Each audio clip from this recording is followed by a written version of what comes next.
Welcome to Hephzibah Baptist Church. Welcome from the East Wake Republican Club.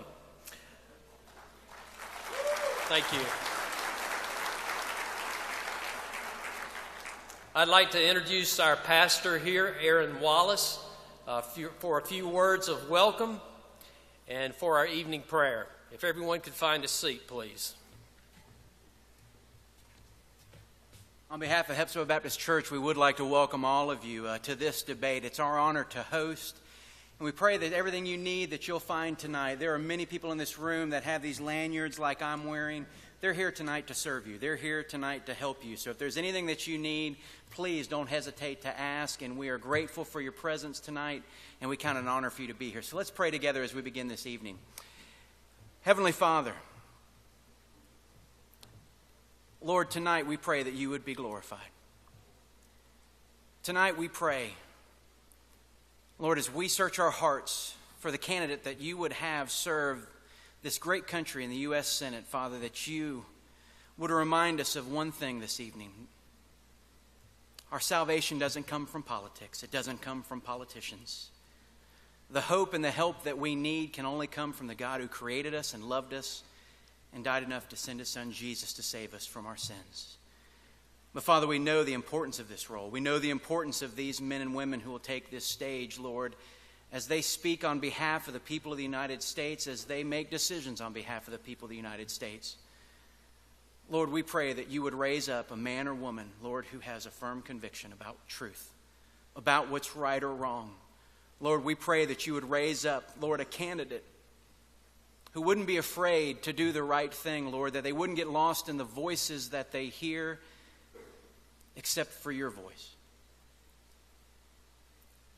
Father, we know one thing tonight, that you've told us that if we will humble ourselves, if we'll pray, if we'll seek your face and turn from our wicked ways, Lord, you have told us that you'll hear our prayers and you'll heal our land. And Lord, our land needs healing. And Father, I believe tonight that revival can still come. Awakening can still come.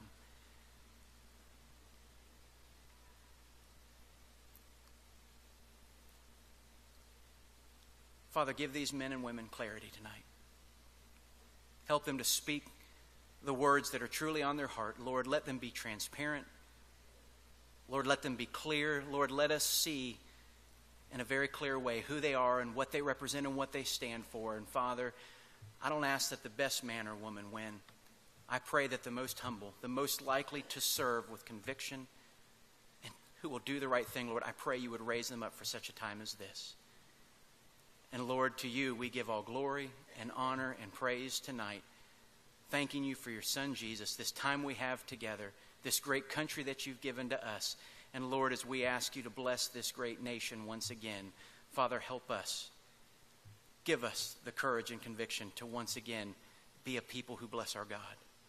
In Jesus' name we pray. Amen.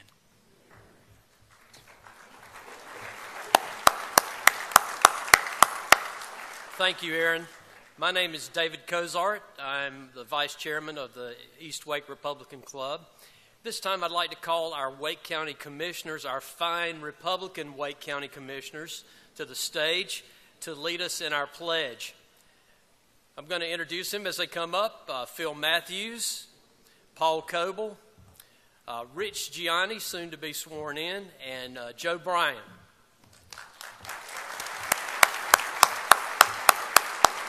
Would you stand, please?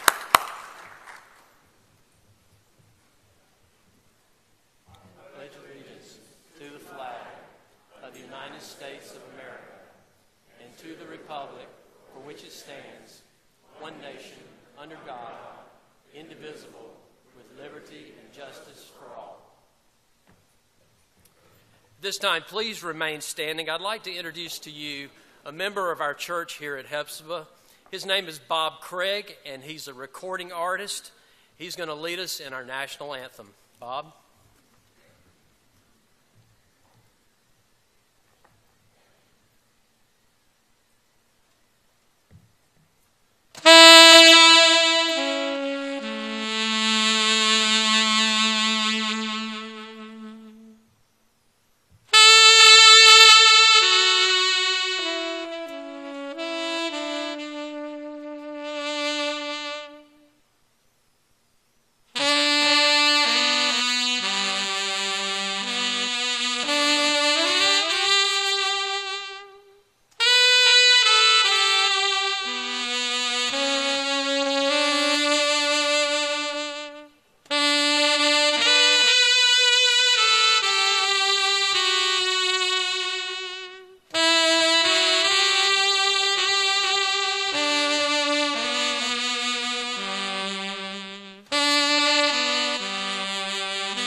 probably haven't heard it that way before, have you?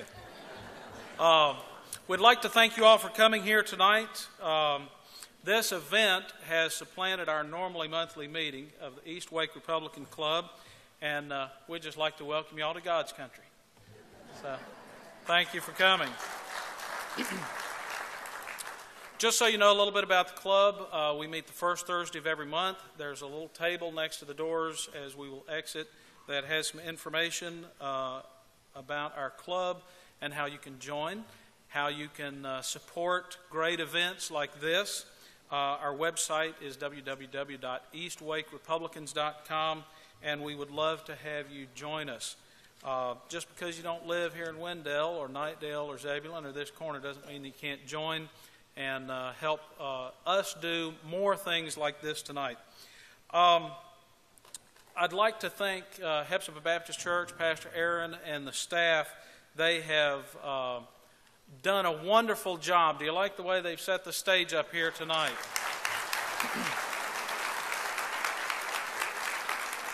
I would like to thank Deborah Spallin, who is in the back, and Kevin Bragg. He's over here in the back. They have done a yeoman's work. They have worked with us every step of the way, and anything that looks beautiful in here, they have had a hand in it. So I appreciate them and the church. As just a matter of information, you'll see people stationed around the church. They'll have a lanyard and a name tag. Those are staff members. If you need anything during our activities tonight, please see one of them. They can direct you to the restrooms, get you help, whatever that you need. I don't know if we'll have any Obama moments where people are fainting and passing out, but if you feel so inclined, please see one of them. I would also like to announce at this time we're doing something that is perhaps unusual. We are going to have a second straw poll at the end of the debate. You'll notice there was an undecided mark on your ballot, and we just want to have you all participate in a second straw poll on the way out in case something has helped you make up your mind. Please stay seated after the debate is over. We will give you further instructions. We have some announcements and so forth that we're going to save to that point. So just be ready for that, and we'll collect those straw poll ballots as you exit the building, and the results will be posted on our website tomorrow. I know you want to hear more from the candidates, so we're going to move right along with the program. At this time, I would like to introduce Rachel Pear. If every club could have somebody like Rachel Pear to serve on their board, she is our founding president. She helped get this club up and going, and she's a tireless worker for conservative and Republican causes, and we're so proud to have her. She's going to introduce the other candidates we have in the room tonight. So as she's coming up, if I could have all of the candidates and elected officials and so forth, we're going to line you up right here along the front. If you can begin making your way to the front so she can introduce you and the folks can see you.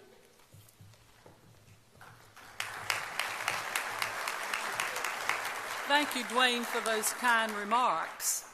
Well, it warms my heart to see this room filled with barbecue eating, country loving. Can't wait to get to the polls and vote conservatives.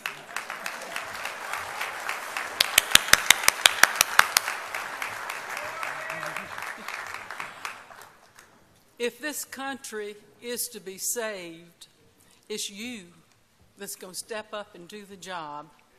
Don't you forget it. The real stars of this forum tonight are the candidates for the United States Senate. But as you can see, we have some more VIPs in the room tonight, and these people are just as important. Unfortunately, most of the time people are familiar with the names that are on the top of the ballot, and then they start scratching their head when they get about halfway down. And it's our responsibility to make sure that these men and women who are giving of themselves for public service and who are working to keep us free and to give us the good government that we need and no more.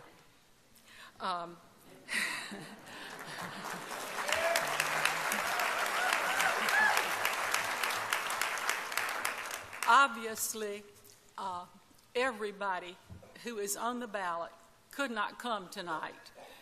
You can't choose a date that is free for everybody.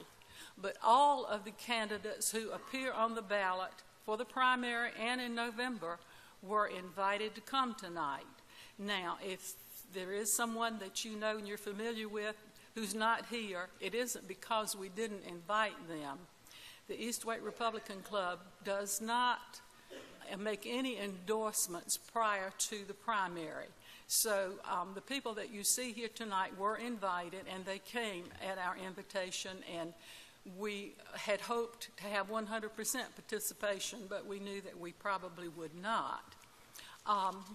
And if you will, please hold your applause until we have finished with all of the people that we are calling.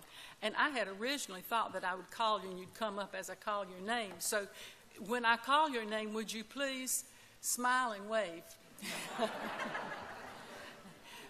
We do not have any of the U.S. House candidates here. So I will start with our North Carolina races. And we do... Oh?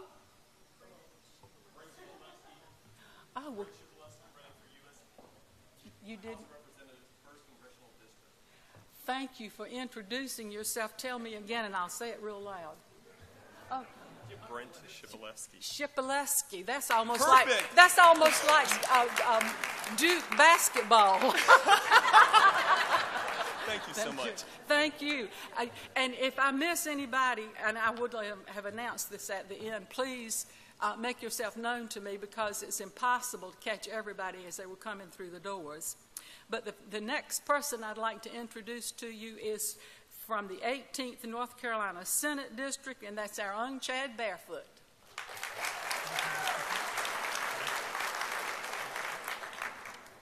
And then we're going to go down to the Court of Appeals, and we have with us a Court of Appeals Judge Paul Holcomb.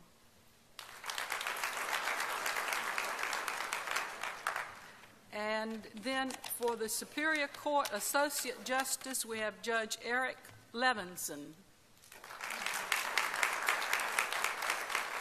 And the next candidate is the only one I know of on the planet that never needs an introduction, and that's our own Donnie Harrison.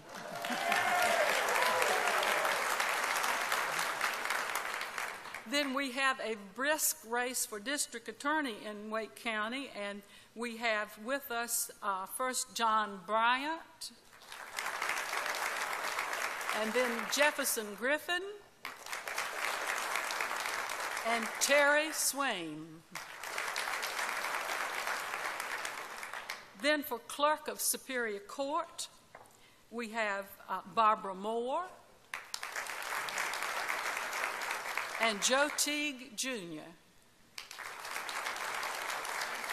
Then for our Wake County, Jennifer, I'm sorry, I missed you coming in. Thank you.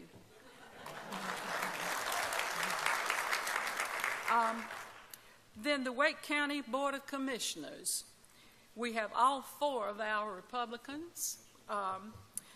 We'll start with Joe Bryan. Then the chairman, Phil Matthews.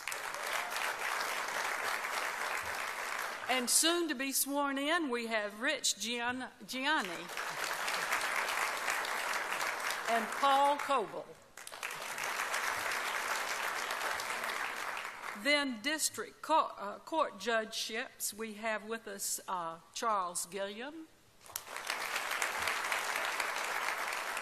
and Dan Nagel.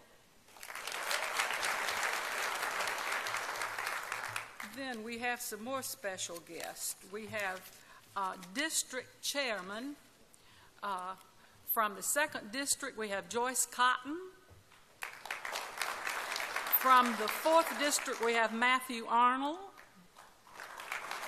And from the 13th, Zan Bunn. Then we have county chairman. From Franklin County, we have Jeremy Neal. From Nash County, we have Mark Edwards. From Wake County, we have Donna Williams. And from Wilson, Gary Prophet. Then we have, from the town of Wendell, we have 2 Wendell council members. We have John Boyette and Virginia Gray. Now, have I missed anybody?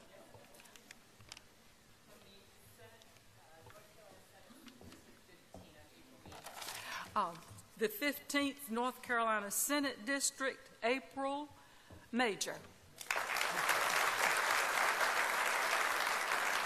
Are there any others that we have failed to get registered? Give everybody one more big round of applause. We want to go to work and get every single one of them elected. Thank you, Ms. Pear.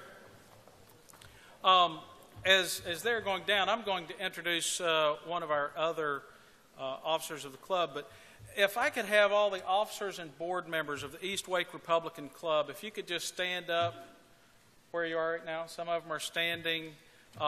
These are the people that make it easy for me to stand up here and read off of a piece of paper. So if you would, give them a great round of applause.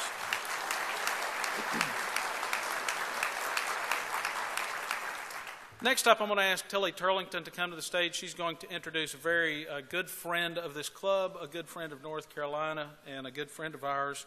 But Tilly is no stranger to the political scene herself. Twice a candidate, maybe more than that, if we can get her roped into something else. But she's a tireless worker. Tilly Turlington.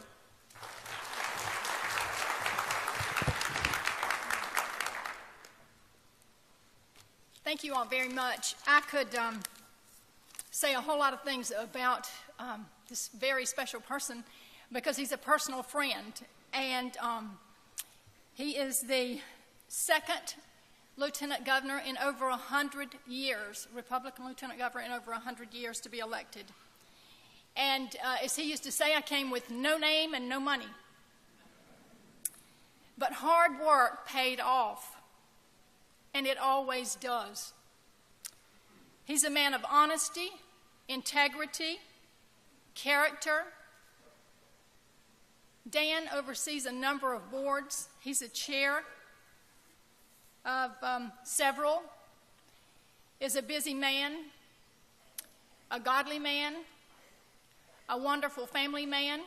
He has 4 children. He's married to Alice, his wife. And they have 4 children, Jake, Haley, Max, and Olivia. Where are you all? Stand up. All of you, stand up.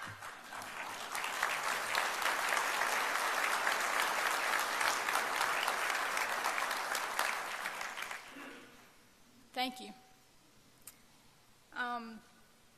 Dan is not a stranger, as Dwayne has already alluded to Eastern Wake County.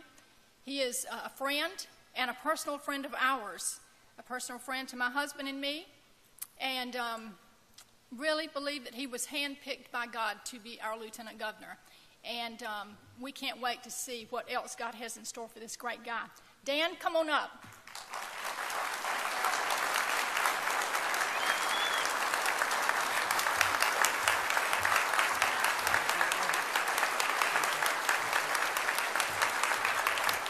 Thank you all so much. Y'all please be seated. Thank you, Tilly, for that very kind introduction.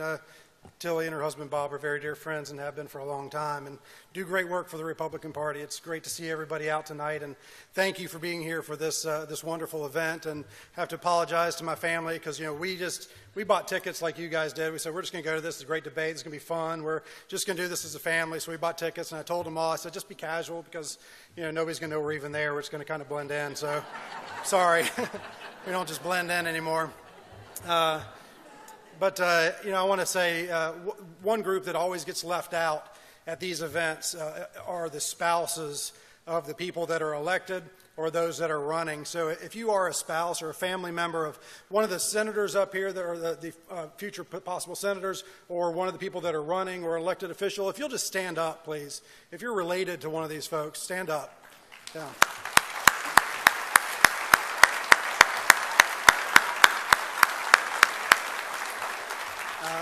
Thank you for what you do. It's tough work, and it's a great sacrifice to run for political office. And, you spend a lot of time out on the road. You leave your family behind, and it's often the spouses that take the brunt of that. And so thank you for what you do, and thank you for the sacrifice that you make. People would say to me all the time on the campaign trail, and I'm so glad I'm not running, by the way. It's nice to be up here and not be running. That's why I don't even have to wear a tie tonight. I can wear jeans and boots. This is what I'd prefer to be wearing. But people would say, boy, it's a big state. It's a really big state out there. And you really don't know how big it is until you get out there and start traveling across it. And your days are sometimes 20-hour, quite often 20-hour days. 18-hour day on a statewide campaign trail is quite often the norm. And so every one of these candidates that are up here on the stage are living that life right now. And they've been living it for quite a long time, and they're going to continue to live it for a while until the primary is over. And so they're making great sacrifices to do it. And so they really, in a big way, deserve our honor and respect for stepping out to do this. And I'm glad you're here to honor that tonight, this evening, because the campaign trail is a brutal thing. And in the end, only one of these people comes out on top. So right now, you have a favorite. And everybody has a favorite in this room, I'm sure. You're undecided. This would be a great time to possibly pick a favorite.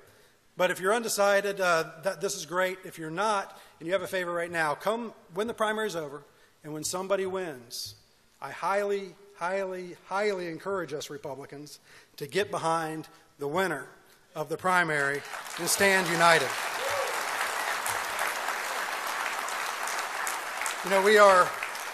We are very fortunate in North Carolina. We have Republican control of the North Carolina House. We have Republican control of the North Carolina Senate. We have Republican control of the governor's mansion, the lieutenant governor's office, the Supreme Court, the United States House of Representatives.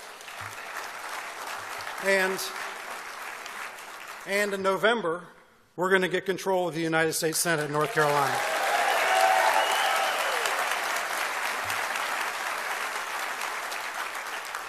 And so, here comes your job. It takes you to win. These folks cannot win without you. They need your money. They need your time. They need you to walk neighborhoods and talk to people. They need you to get the message out for them. One thing we can be sure of in North Carolina is the media is not on our side. Any media we get, we have to purchase it, and we have to spread the word. We have a messaging challenge in North Carolina as Republicans. So it's your job, everybody in this audience, it's your job to let your friends know who your candidate is, and then after the primary, who the candidate is to beat Kay Hagan in November. The only way we turn America around at this point in time, state by state, we're doing our job in North Carolina. We're working hard in North Carolina. If we want to turn Washington around, we have to win the United States Senate as Republicans. And if we don't do that, we will not turn America around. The United States Senate hinges on North Carolina going Republican in November. So please get out and do your part. Thank you for being here tonight, and thank you for supporting these candidates. God bless you.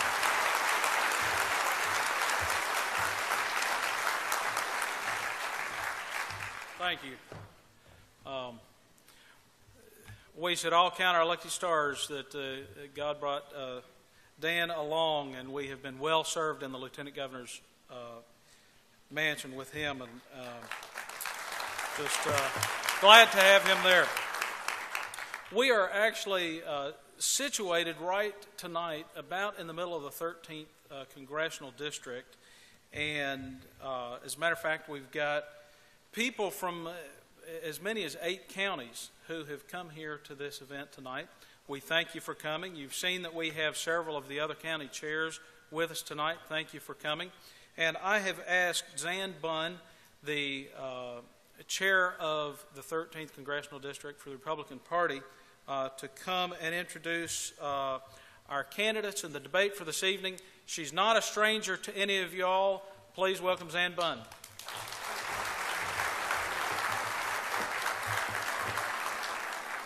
Thank you so much. It is my distinct honor and pleasure to be with you tonight and to see such a wonderfully enthusiastic crowd of North Carolina voters ready to take our Senate seat back, giving it back to the people of North Carolina.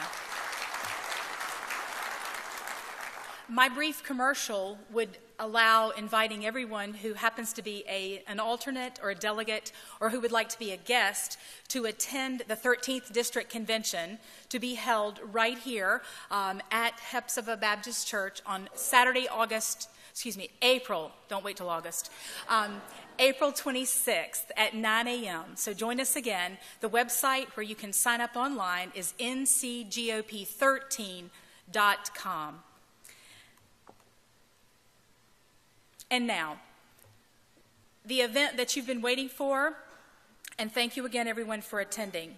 Our moderator this evening will be Donna Martinez. Donna serves in a variety of capacities with Curtis Media Group. Many of you are familiar that she hosts and produces People in Politics, heard Sundays at 5 p.m. She also appears and produces On the Radar with Mike Davis, heard Mondays on stategovernmentradio.com. Her talents extend outside talk radio as an accomplished writer and editor whose articles regularly appear in Carolina Journal. Donna also follows the exploits of NASCAR championship driver Tony Stewart and longs for the days when real men like Richard Petty, Darrell Waltrip, Alan Kulwicki, Rusty Wallace, who really got on her nerves, and Dale Earnhardt ran the circuit. Raised in Phoenix, Arizona, Donna is a graduate of Arizona State University and came to North Carolina in 1995. She and her husband, Rick, reside now in Orange County, North Carolina, and we're delighted to have Donna join us this evening.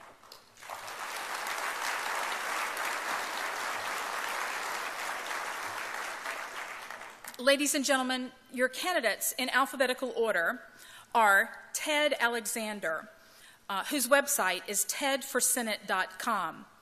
Ted was born and raised in Morganton, North Carolina. He has been married for 30 years to his wife, Patty. He graduated from UNC Charlotte and Cornell University. He has also served as the mayor of Shelby, North Carolina. Please welcome Ted Alexander.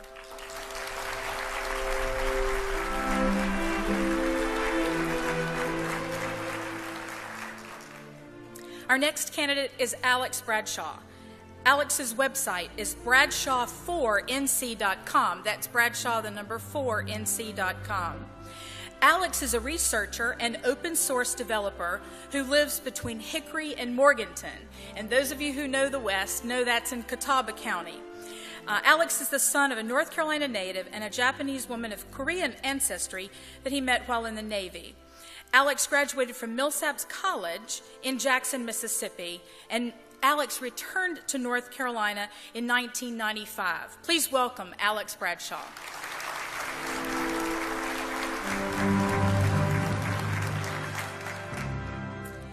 Our next candidate is Greg Brannon. Greg was born and raised in South Central Los Angeles. His website is gregbrannon.com.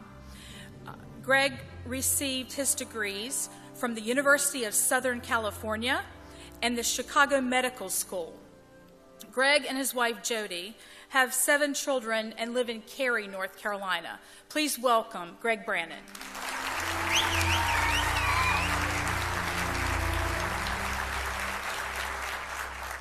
Our next candidate is Heather Grant. Heather's website is heathergrantnc.com. Heather grew up in Wilkes County. She met her husband, Michael, in high school. She has degrees from Winston-Salem State University and the University of Texas, El Paso. She served as an officer in the Army Nurse Corps until September of 2012. She has 3 wonderful children, and she joins us tonight. Please welcome Heather Grant.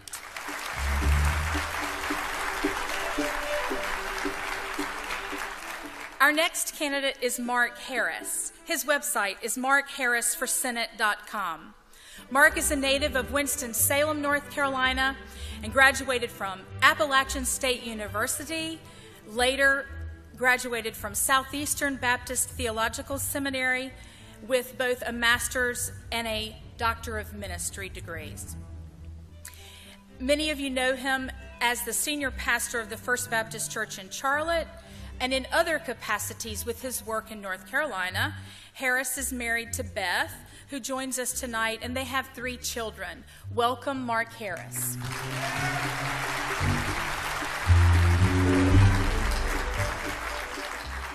Our next candidate is Edward Krenn. His website is edwardkrenforussenate.com, and that's Kryn, Edward Krenn for ussenate.com. Ed is a retired physician.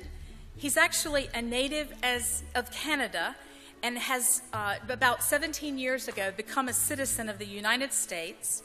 He and his wife live in Johnston County. They have 3 children. Please welcome Edward Krenn.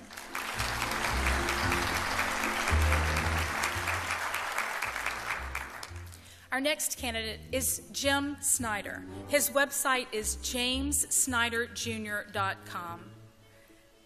Jim and his wife Sandra live in Lexington. I think he grew up in Lexington too. They have 2 children. He graduated from Wake Forest, both for undergraduate and also for his law degree.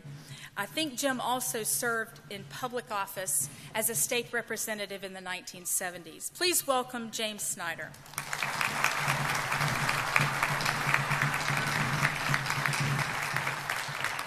The final candidate that you will see on your ballot is Representative Tom Tillis. His website is tomtillis.com.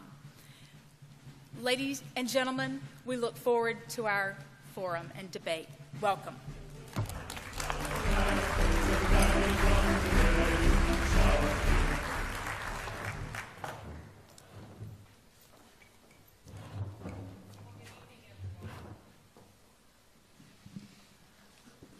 Good evening, everyone. It is tremendous to see a packed house here tonight. Thank you to all of you for coming, spending your Friday evening in this way, and thank you very much to the East Wake Republican Club for asking me to be part of this. I am absolutely delighted to be here with you. My goal tonight is to facilitate a forum about ideas, about the future of our country, and about the role of the federal government and its relationship to each and every one of us. By the time we say goodnight, I hope that voters in the Republican Senate primary feel more informed about these candidates and more knowledgeable about their views on key issues. So now let's get to the rules for the great debate. This is for both the audience and the candidates, the rules set by the East Wake Republican Club.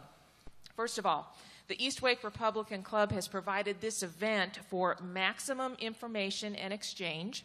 In the spirit of unity, to have better representation in Washington, we ask that all candidates treat each other with the respect that voters deserve. Tell this impressive audience why you are the best.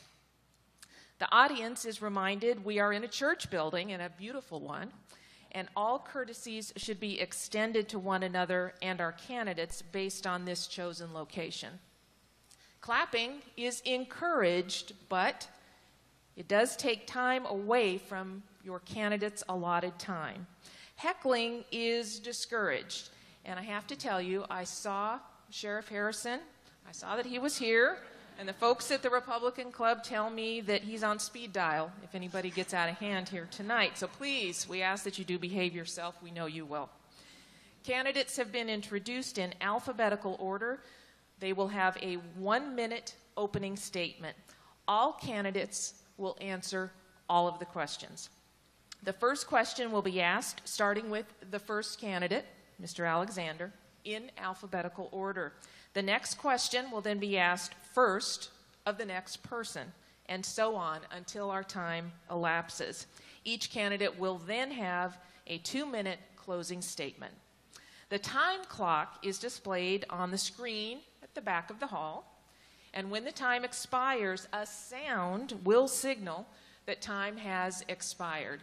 And Zanbun has the ringer there. There you go. So if you hear that, that means you are over time. Also, folks, please remember to get your second straw poll ballot and when the candidates are finished, and then deposit those ballots as you exit the auditorium. So now, let's begin with opening statements. Once again, 1 minute for each candidate for opening statements. Mr. Alexander, the floor is yours. Thank you very much, Donna, and thank you all for being here this evening. This is quite an impressive group, and it's an honor and privilege to be able to be here this evening. My name is Ted Alexander, and I'm running for U.S. Senate. I'm running to be your public servant. I love North Carolina. I love North Carolina, calling North Carolina home, and I love my country. And the reason I'm running for U.S. Senate is because I feel so deeply about the way that our country is going that I just could not stand idly by and watch. I'm very optimistic about our country, and I believe that we have the greatest nation that this world has ever seen, and that I believe that I can make a difference on the United States Senate because of my background and experience. I come to you offering you 30 years' worth of economic development experience and public service. My whole life has been devoted to public service, and I look forward to serving you in the United States Senate. My wife is here this evening, and I'm delighted that she could be here this evening. But I thank you all for this opportunity, and I look forward to the event. Thank you, Mr. Alexander. Mr. Bradshaw, you're next. I would also like to thank the audience for coming out tonight, especially since you're paying $10 and we're not. I am concerned about this country. We live in a country where more than a million unborn children are slaughtered each year, where the institution of marriage is under threat, where the federal government is exceeding the bounds of the Constitution, where young people actually, according to polls, have a higher opinion of socialism than capitalism. But there are other candidates here who are as concerned about these issues as I am. But I would not have jumped into the race unless there were key issues where I do differ with the other field, which I'm afraid I won't have time to get to in a minute, but sorry for that. Thank you, Mr. Bradshaw. Dr. Brannon. My name is Greg Brannon. I really believe we're in a constitutional crisis because we have men and women who swear to uphold the Constitution in Article 6, but do not do it. We're a phenomenal country based upon the rule of law versus the rule of men. Our Constitution is 6 pages. 6 pages. It restrains the government, not the individual. The Bill of Rights does not grant one right at all. It just declares God-given natural rights in which the federal government can never infringe upon. I've been honored to deliver around 9,000 babies. We have a phenomenal, phenomenal country based on American exceptionalism. But what is American exceptionalism? It is the rule of law. It is the only republic the world has ever seen based upon the individual over the collective. I hope during this debate we could show clearly that I believe we're the best campaign, the best candidate that articulate this. I've served as my Hippocratic Oath for 26 years. I don't want this generation to be the generation that pass on to a less free America. It's our turn to stand up. Thank you, Dr. Brannon. Mrs. Grant. Good evening, everyone. Thank you so much for coming out and allowing us to be here with you tonight. My name is Heather Grant, and I am one of your U.S. Senate candidates. I believe that we have to start now laying a foundation for the future of our state and our country. We can no longer send politicians to do an elected official's work. We must send leaders who understand that while they lead, they must stay grounded in where they came from and mentor and grow the base that comes behind them. You wonder how we got to the point where we are now? Ladies and gentlemen, it is because we sat back and did nothing and did not grow our base. I'm here to tell you I am a leader. I can do this, and I will stay grounded in North Carolina. I want you to know I believe in our future, and I know that that foundation can be laid, and we can start it in 2014 and move forward for future generations and for our children and our children's children. Thank you, Mrs. Grant. Mr. Harris. Yes, my name is Mark Harris, and I'm very thankful to the East Wake Republican Club for this opportunity to be able to be here tonight and just to be a part of this with these candidates here on the stage. I'm a native of Winston-Salem, North Carolina, born and raised here, and I've had the privilege for over 25 years serving as senior pastor of a local church. I found myself getting into this race having recognized that people are worried. People are worried about our sluggish economy. People are worried about the eroding values that they see in our culture each and every day. People are worried about a federal government that's become far more intrusive into our daily lives than it was ever intended to be. But I think the greatest worry that I hear in the voices of people and see in their eyes is they're worried that we've got elected leaders in Washington, D.C. who just no longer seem to care.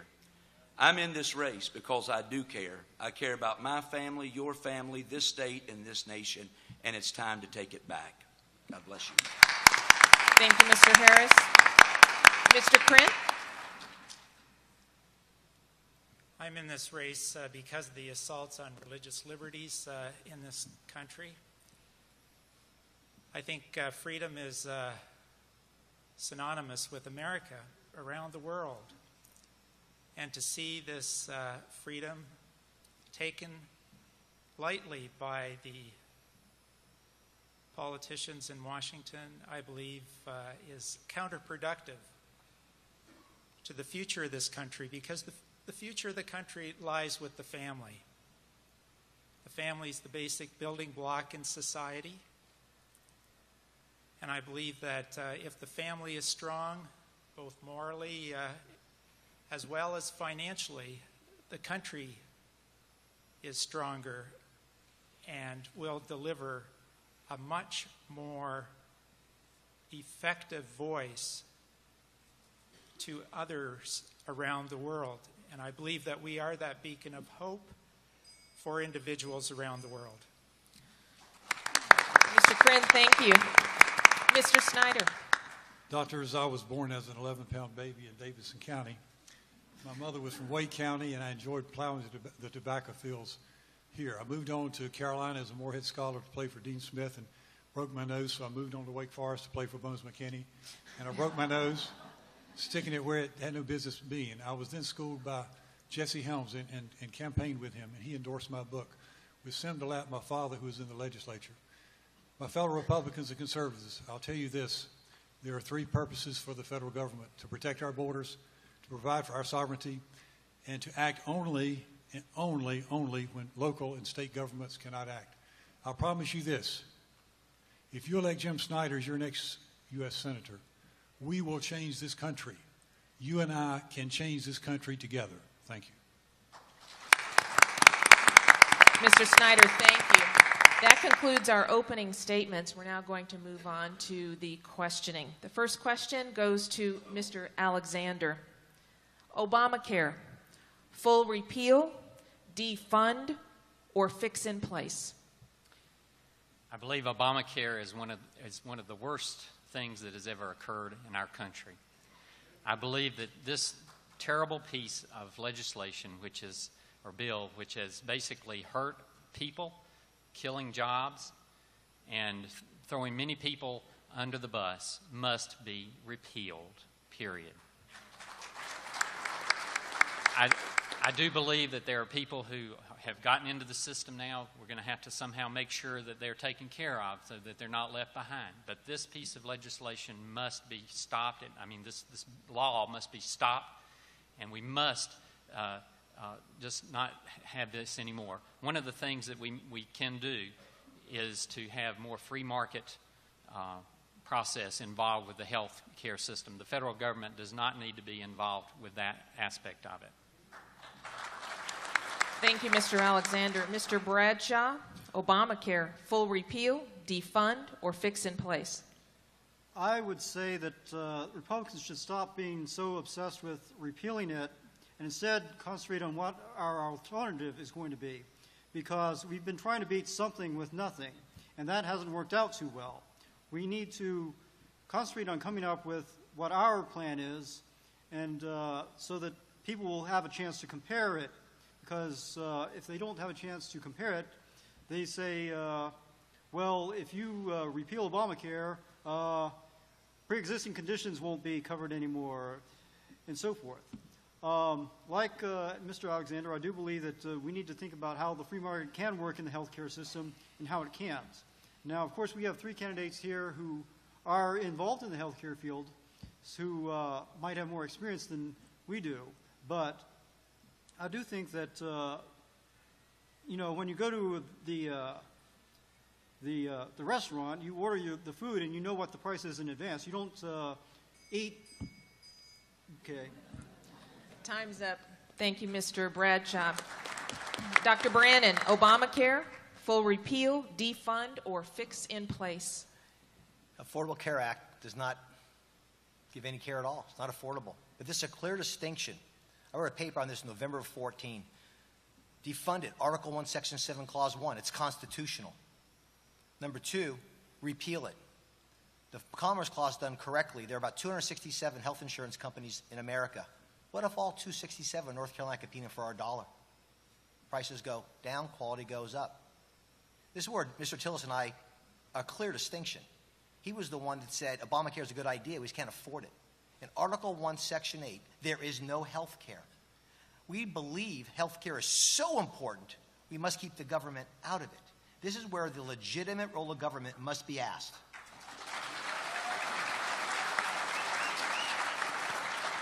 The legitimate role of government protects the individual from the collective.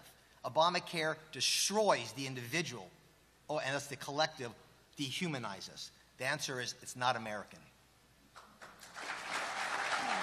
Mrs. Grant, Obamacare, your view? The Affordable Care Act should have never been implemented. Unfortunately, it has been, and it must go away. But the way that I look at things is the way we did things when I was in the military. You approach a problem from all avenues, and whoever gets to the goal first and solves it, that's what happens. So I believe in repeal. I believe in defunding. I believe in attacking in our court system. As long as it goes away, I don't care how we get rid of it. It just must go away so that we can stop and try to reverse the things that have happened. We need free markets. We need our insurance companies to compete for our dollar. We also need CMS, the Centers for Medicare and Medicaid, to stop dictating what charges and what repayment comes from those insurance companies as well. And that's how we help people get affordable health care. Because the Affordable Care Act is not about health care at all. It's about the insurance when you walk through the door to see myself or Dr. Brannon or Dr. Corinne when he was practicing. Thank you, Mrs. Grant. Mr. Harris, Obamacare, full repeal, defund, or fix in place? Well, I believe that there's no question that it needs to be repealed. I certainly would favor the first step of defunding, should that be necessary, because I believe Obamacare, while philosophically we are all, I believe, opposed to it, the reality is that from a practical standpoint, it has put our nation in a position of risk like we've never faced before. When the Congressional Budget Office really looks at the facts and says to us that if Obamacare left unchanged, we will be spending by 2023 $3 trillion just on health care alone in this nation. And people today say, well, we see $1 billion here, $1 trillion here. No, let's put it in perspective. Last year, the total federal government spending was $3.7 trillion. To imagine in 9 years from now, we would be spending $3 trillion just on health care, our nation cannot sustain Obamacare. Thank you, Mr. Harris. Mr. Corinne, same question. Obamacare, full repeal, defund, or fix in place? Full repeal is the only appropriate action to take. You all have heard how you or some of your neighbors have not been able to keep your doctor. You've heard of individuals who have had high deductibles. Now, in essence, that's a tax. It's a new tax on you at a time when the economy is struggling and the middle class is being squeezed on other fronts. From a very practical standpoint, especially in this area here where we have pharmaceutical companies,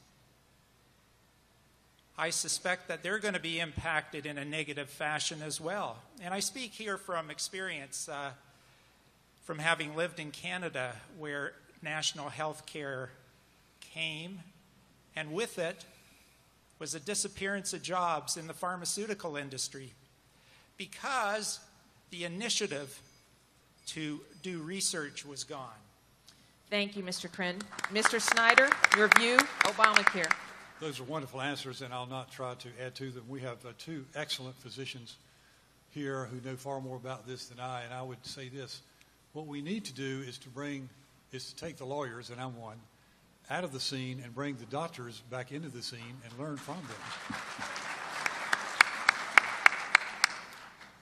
Number two, there are so many wonderful retired physicians, hundreds of thousands. We could do away with liability, give them protection for liability, and bring them back into the office 2 or 3 mornings a week and provide all the indigent care you could possibly want.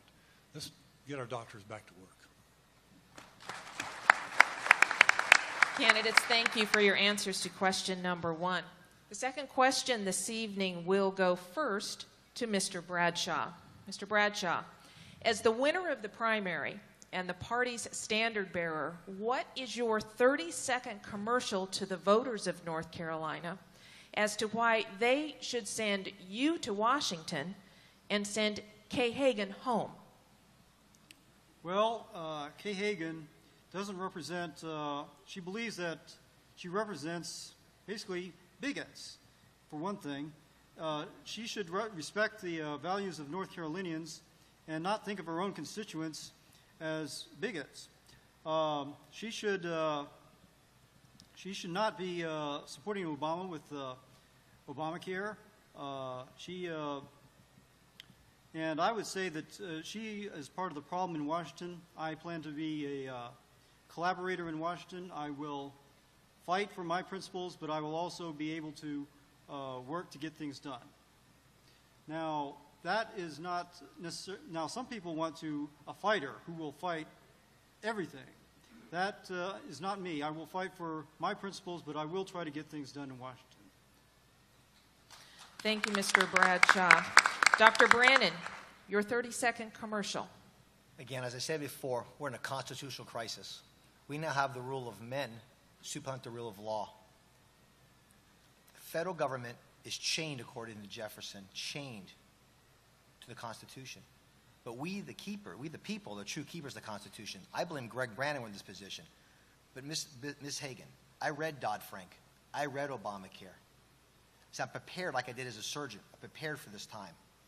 If we don't go back to the Constitution and those foundational principles in chaos, what are we going to go back to? It's very important that we understand the process that we're actually applying for. Article 1, Section 8 limits the federal government to its roles.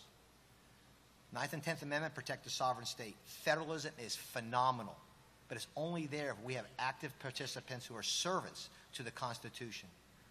It's very important that I believe we express ourselves. Is the Constitution really our contract, or is it not? That's a question we must ask ourselves. A republic, if we can keep it. And I believe I'm that man. Thank you, Dr. Brannon. Mrs. Grant, your 30-second commercial as to why voters should send you to Washington and send Kay Hagan home. We all know, looking at Ms. Hagan's voting record, that she's voting with Obama 96% of the time. I can assure you that as the next senator, I will not vote for anything that harms North Carolinians, that takes away jobs from North Carolina, that takes away your constitutional rights, because that is where we're founded. We are founded in our Constitution. Those 18 enumerated powers are all the federal government is allotted. The rest belong to us here at home, where they should be. And I intend to be a leader that prepares others to come behind me, so that we don't have politicians who stay for 30 years, who forget where they came from and forget what it's like to be an everyday citizen and to live everyday life. Mrs. Grant, thank you. Mr. Harris, your 30-second commercial to the voters as to why they should vote for you and not Kay Hagan. As a 14-year-old boy, my mom and dad dropped me off by the Americans for Reagan office established by Jesse Helms in Winston-Salem. And as that 14-year-old boy, there were some things that were implanted in my mind and my heart those 3 days a week that I stuffed envelopes and made phone calls. Ronald Reagan taught all of us that to build a strong America is like building a three-legged stool. There's got to be a leg of a strong domestic agenda, there's got to be a leg of a strong foreign policy, and there's got to be a leg of strong traditional values. And Reagan said to us, if you ever try to weaken or break off any one of those three legs, that stool cannot stand.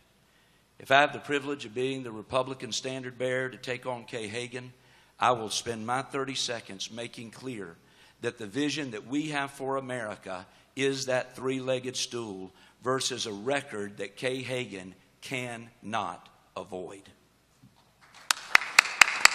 Mr. Harris, thank you. Mr. Krin, same question. What would you say in your 30-second commercial as to why folks should vote for you and not Kay Hagan? When we look at the expenditures in Washington,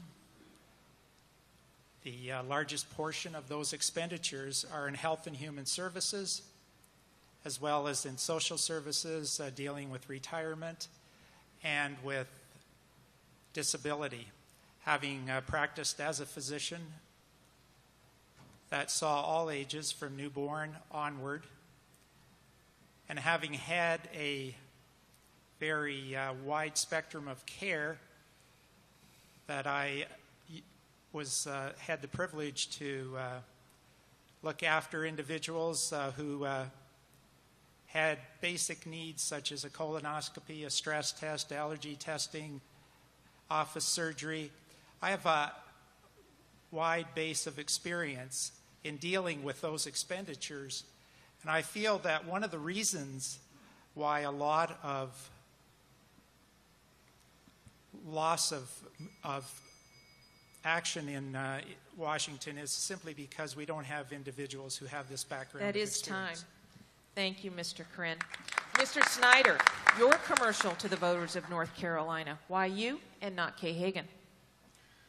Madam Moderator, again, we have some very highly specialized people up here, some who could even deliver an 11-pound baby. I guess I could too, but you really wouldn't want me to. I've spent 43 years practicing law, 3 years in law school, written 2 legal treatises, and the book, a prayer book about lawyers and clients. What you need, North Carolinians, is you need a fighter. You need someone who will go to Washington and look the liberals right squarely in the eye and say, you're not going any further, sir or ma'am. The conservatives have come back to town, and we're going to take over. We've got some lawyers. We've got some fighters who are in court every day, just like I've been in court every day, defending the Constitution, learning how to preserve and protect the freedoms of this great country of ours. Send a fighter to Washington. Send a fighter who knows how to fight cleanly and clearly and purely. Send a constitutional lawyer to Washington. Thank you, Mr. Snyder. Mr. Alexander, your commercial to the voters of North Carolina. Why you and not Kay Hagan? I've worked in economic and community development over the last 30 years in North Carolina, all over North Carolina, in small towns, in large towns. I've worked in all areas of agritourism, in downtown revitalization, business and industrial recruitment, and the whole gamut of entrepreneurialism, and worked with people who I have watched as our federal government has made it harder and harder for people to go into business and to stay in business. I've also served as mayor of the city of Shelby for 2 terms. I term limited myself. During that time, I also saw how the federal government continues to push down on both the state and then on to the local level, and how right now we are faced with a situation where then we have to pass on those rules and regulations on to the people who least can afford it, the citizens and the taxpayers. So I have had that experience for the last 30 years, which gives me the opportunity to know exactly what many people through North Carolina are going through. A lot of people are hurting during this period of time. Thank you, Mr. Alexander. That concludes question 2. Our third question this evening will go first to Dr. Brannon. The question is this: what is the biggest federal government impediment to job creation? Compromise on constitutional core principles is no compromise at all. It's defeat. Every issue we're going to talk about today, every issue, is because we let the federal government, because it's our responsibility, out of their restrictive Article 1, Section 8. Economy is a great way. From 1792 to 1913, with a true gold standard, a coinage act of 1792, our American dollar increased 17% over the 120 years. When the Federal Reserve came involved to devalue our dollar, make it fiat currency, it's decreased 98 to 99%. A dollar in 1971 is now worth 15 cents since we got off the Bretton Woods quasi-gold standard. The role of the government is to regulate. The 18th century definition regulate meant to make regular, to have no tentacles. Get the government out of it, let the free market work. It's the greatest getting out of poverty the world has ever seen. True free market economy. Thank you, Dr. Brannon. Mrs. Grant, what do you believe is the biggest federal government impediment to job creation? The fact that the men and women we have elected write regulations like the Dodd-Frank bill. The fact that we allow regulations that tamp down the ability for our corporations to grow and for our citizens to even begin small businesses.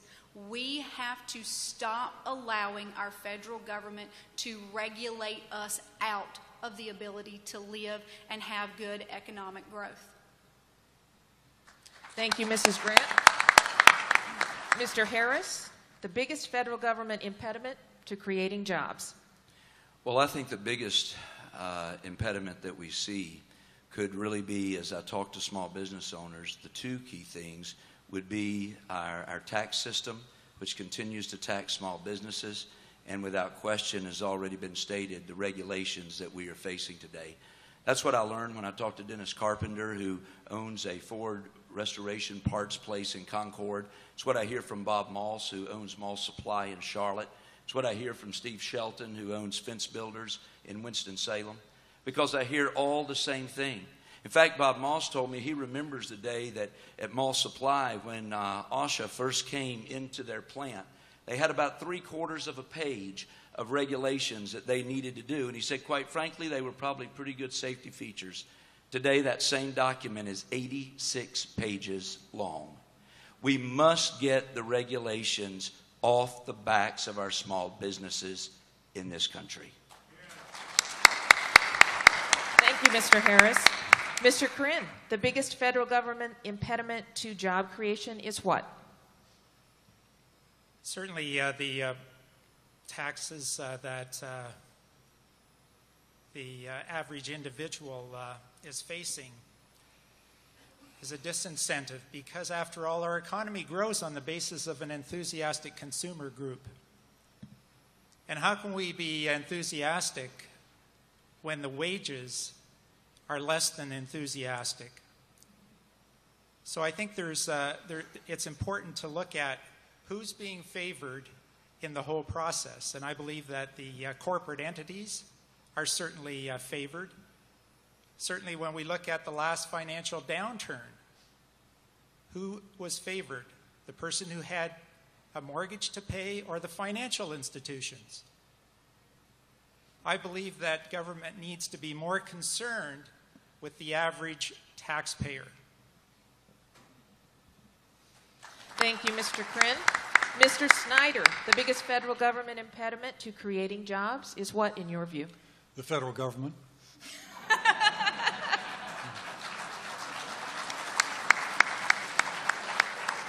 Thank you, Mr. Snyder. That's the best answer. Mr. Alexander, your view on the biggest federal government impediment to job creation? Well, the federal government is run by people. And these people who are elected and go up to Washington, they lose touch. They forget why they have gone to Washington. And they forget what it's like to own that small business or to live in that small town or to run a small company. They go there and then they forget. And then they pass laws and regulations which strangle small businesses and large businesses as well. And then they exempt themselves because they don't want to feel that pain. But it's okay for other people to feel that pain, but it's perfectly all right for them to exempt themselves. So they have forgotten, and folks need to be reminded, and they need to be reminded by, I think, term limits sometimes, that they cannot go to Washington and just pass these things and then just exempt themselves and expect our economy to grow. They have regulated everything from farmers to small business, and it's really hurting our economy. Thank you, Mr. Alexander. Mr. Bradshaw, what do you believe is the biggest federal government impediment to job creation? Well, as several of my fellows have talked about, the problem of regulation is a problem, but specifically regulatory capture, which is that initially when a regulatory body is put in place, it's put in place generally for some, because of some problem. But as time goes on, the big corporations hire their lobbyists, they lobby these regulatory agencies, and they end up creating regulations which may which large corporations may find meddlesome, but which really hurt small businesses more, and this prevents small businesses from competing with large corporations. That is why I think that regulation should vary depending on for example, the barriers to entry, whether you're dealing with an industry where it's easy to have competition or not. Thank you, Mr. Bradshaw. That concludes question number 3. Our fourth question this evening will go first to Mrs. Grant. We are roughly $17 trillion in debt. What specifically should be done to pay down the debt? There's a simple plan that's been introduced that actually works very well. It's called the penny plan. For those of you who don't understand what it is or haven't heard about it, we take basically a penny out of every dollar spent, and we don't spend that. And a lot of people who are against it talk about, well, you can't take a penny out of every dollar because there are some things you can't touch. Well, what I learned in budgeting is that there are things you must have. So you earmark that must-have money, and you take those extra pennies from places you can get rid of them, like entitlements for people who are here illegally. And we save our money for our Department of Defense, and we stop cutting our military and our veterans. We earmark money for our national security, like securing our borders, and we again do away with those things like advertising the SNAP program in Mexico. And that's how we work to pay down our debt. Thank you, Mrs. Grant. Mr. Harris, $17 trillion in debt. What specifically should be done to pay that down? Well, one of the things that I think is important that I bring to the table as a candidate for this Republican nomination is the 25 years of leadership and experience. And really, as a senior pastor of a church, it involves like operating a small business in so many ways. First Baptist Church Charlotte, we experienced the downturn in the economy in 2008 and 2009, and ourselves had to cut our budget from $3.8 million to $3.1 million. I understand when revenue is down that you've got to be willing to make the hard decisions and make the cuts. There are programs that we have in place today that I feel like have, in so many ways, are continuing to kill the whole spirit of entrepreneurship in this country. I feel like we've got to look at so many of our entitlement programs. We've got to look at so many of the qualifications for many of the folks in our social welfare program and get people back to work. I firmly believe that's what's needed. Mr. Harris, thank you. Mr. Krinn, $17 trillion in debt. What would you do specifically to pay that down? Government definitely needs to find alternative ways to provide services to you, the voting public. And certainly when we look at education, which is a large hunk of expenditures in Washington, we need to bring education back to the states where it should be, and we can save a lot of, around $50 or $60 billion right there. We should be able to bring energy back to the responsibility of that back to the states. That would be an opportunity for states to have good paying jobs, which would bring in revenue, but it also would mean lower expenses for you at the gas pump. It would also mean lower expenses on food articles. Thank you, Mr. Krinn. Mr. Snyder, $17 trillion. What would you do? Well, it would help if the federal government didn't send our jobs overseas. Fair trade is one thing. When I ran against Elizabeth Dole, let's call a spade a spade. It hasn't been just the wild-eyed liberals in Washington. It's been some of the so-called conservatives. When I ran against Elizabeth Dole, I said, you send our jobs overseas, you pass the North American Free Trade Agreement. You know what Ross Perot said? You remember that. I pass by every morning when I go to work. I look to my left, and there are 16 acres of empty, vacuous furniture and textile buildings because our Democrat and Republican congressmen voted for the North American Free Trade Agreement, and then they had the audacity to come to Davidson County and Cabarrus County with a federal bailout plan. You want to save money? Take care of the federal government so that you change the federal government so that you have people like we 8 or we 7, we 8, to go up there and take care of business. It's about taking care of business, the business of America. Thomas Jefferson said he would put a tariff on everything we produced. A bit much, but there's something instructive there. Thank you, Mr. Snyder. Mr. Alexander, we're $17 trillion in debt. What should be done specifically? Well, while serving as mayor of the city of Shelby with a $150 million budget and 150 employees and an $85 million budget, every year from January basically until June, we were on pins and needles because every year we had to determine, okay, what are we going to be able to keep? What are we going to be able to cut? How are we going to make this balanced budget? Because we are required to do so. The federal government right now is not required to have a balanced budget. And I believe this is one of the fundamental principles that we must work for as a U.S. Senator, and that is to get, once and for all, a balanced budget amendment to the Constitution. I also believe that a line item veto is important. It's something that was passed actually several years ago, but an activist judge has struck it down. And I believe that we need that. I'm also very much in favor, in the meantime, of the penny plan, which I believe will get us to a balanced budget within about 5 to 7 years. On top of that, there's a lot more waste to go around that we can cut than I think that they let on. So, thank you, Mr. Alexander. Mr. Bradshaw, what specifically should be done to pay down the $17 trillion debt? Well, I do wish that cutting the budget, cutting spending was as easy as some of these candidates believe. But unfortunately, I believe that politically, it's not going to be that easy to cut spending. It's been tried before, and each time it's been routed because people believe that government waste is money that the government is spending on someone else. When it comes to money the government is spending on themselves, they resist it. They reject it. So unfortunately, what I believe that the best that we are going to be able to do is to limit spending, not to cut it radically as much as some of these other candidates believe. And so that you limit spending and also pursue pro-growth policies and eventually hope that the revenues start to catch up to our out-of-control spending. Control the rate of spending, and in the end, we may have a balanced budget. Thank you, Mr. Bradshaw. Dr. Brannon, your plan to pay down $17 trillion in debt.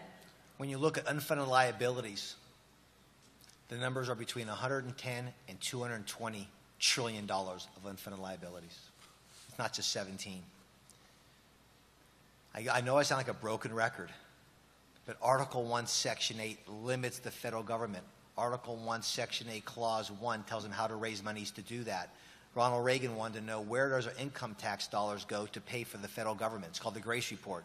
It doesn't. It goes to pay interest on the debt to a private bank, the Federal Reserve.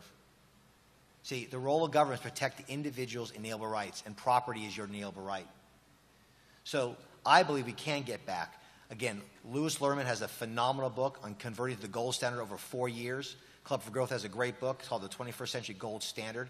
If your dollar is not rock stable. And in the Constitution, it says in Article 1, Section 8 and Article 1, Section 10, it must be gold and silver.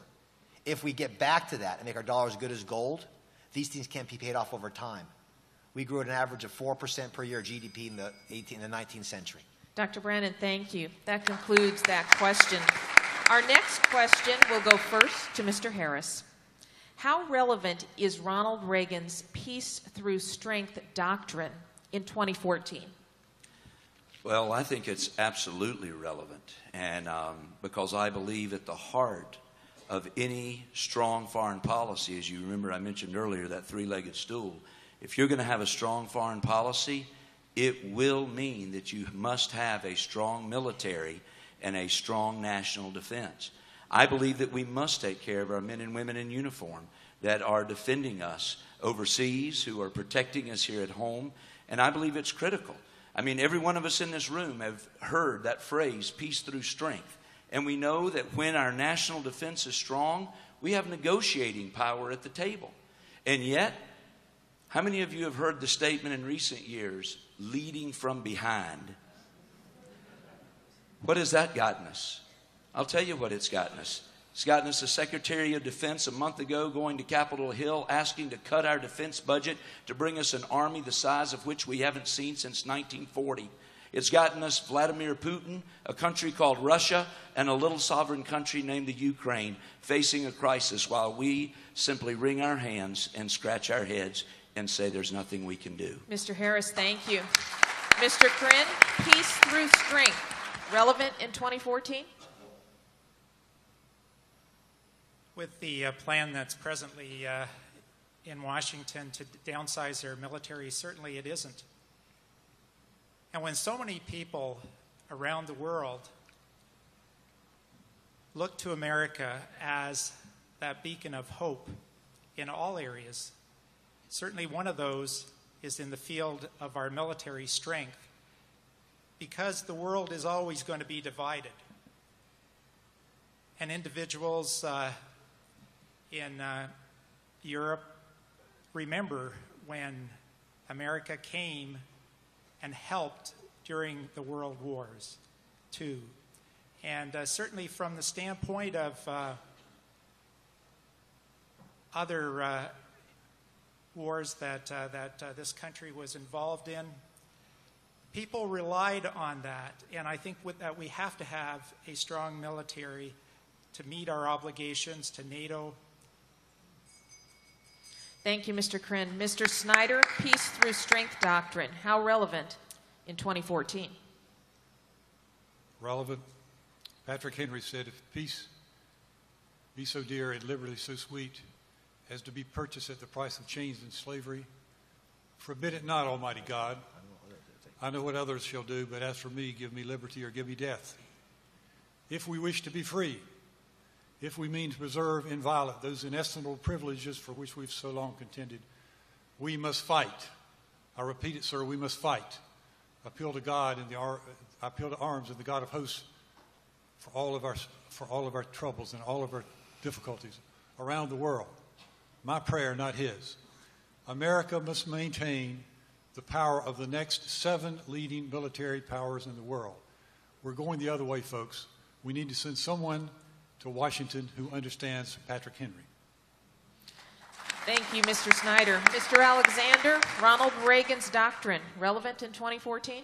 I think it's even more relevant now than it perhaps was then, because now we face enemies that are they're invisible in many respects. And these enemies only respect one thing, and that is power. And they respect strength. We have, over the past 6 years particularly, we have systematically declawed our military. And now we're facing, as was mentioned earlier, a budget proposal which would take us back to pre-World War II levels. What kind of message does this send to those folks who would do us harm?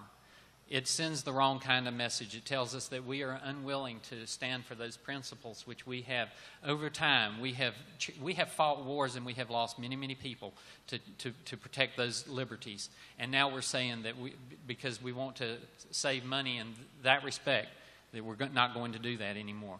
We must protect our country. We must be the strongest and most superior military on the face of the earth. Mr. Alexander, thank you. Mr. Bradshaw, how relevant is peace through strength in 2014? Well, the idea of peace through strength is relevant, but we have to take into account the change in the relative power that's taken place. When Reagan had a peace through strength doctrine, we faced an adversary, the Soviet Union, which was not equal to us in economic power, but which had built up its military strength to a point where it did rival ours. But with that threat gone, we have to take into account that we don't need to be as strong as we needed to be during the Cold War. And we need to concentrate on strengthening our economy, which is the basis of our military strength. Without a strong economy, we will not be able to sustain the military strength that we need to deter problems. We also need to beware of thinking that we're so strong that we can intervene in other countries. I think Iraq has taught us that lesson. Hopefully, it will keep. Mr. Bradshaw, thank you. Dr. Brannon, Ronald Reagan's doctrine, relevant this year? More than ever. In the Constitution, there are two basic functions in Article and Section 8, the economy, free trade, and defense. Our defense was discussed in detail.